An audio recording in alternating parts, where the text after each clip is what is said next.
রাসূল সাল্লাল্লাহু আলাইহি ওয়াসাল্লাম বলছেন,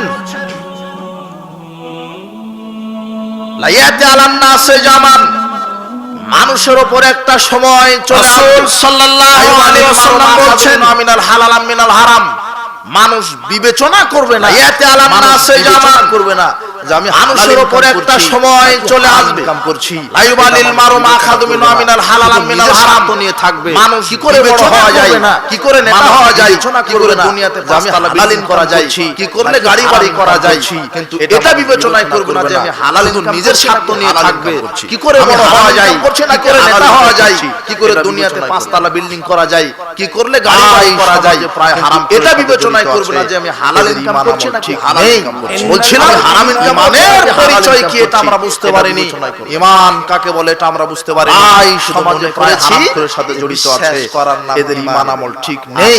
বলছিলাম ঈমানের পরিচয় কি এটা আমরা বুঝতে পারিনি। ঈমান কাকে বলে না করেই যদি ঈমানদার হয় জান্নাতে যাওয়া যায়, তাহলে আবু জেহেল আপনার আগে জান্নাতে চলে যেত। আর স্বীকার করার নাম ঈমান। এখন আপনাকে কর্মে বাস্তবায়ন করতে হবে, মানে আল্লাহ যেগুলি বলেছেন না করেই যদি ঈমানদার হয় জান্নাতে যাওয়া যায়, তাহলে আবু জেহেল আপনার আগে জান্নাতে বুঝাতে পারছি। এখন আবার আরেকটা কথা, এখন আপনাকে কর্মে বাস্তবায়ন করতে হবে, মানে আল্লাহ যেগুলি বলেছেন পরেই ওর ভিতরে কি নাই, আর আল্লাহ যা নিষেধ করেছেন তা থেকে বেঁচে থাকা, সালাত আদায় করার পরেও ওর ভিতরে কি নাই। এখন আবার আরেকটা কথা, এখন যারা সালাতে আদায় করার পরেই ওর ভিতরে কি নাই, প্রশ্ন না, এখন কথা তো আসতে পারে, সালাত আদায় করার পরেও আদায় কি নাই, এরা আবার কেমন?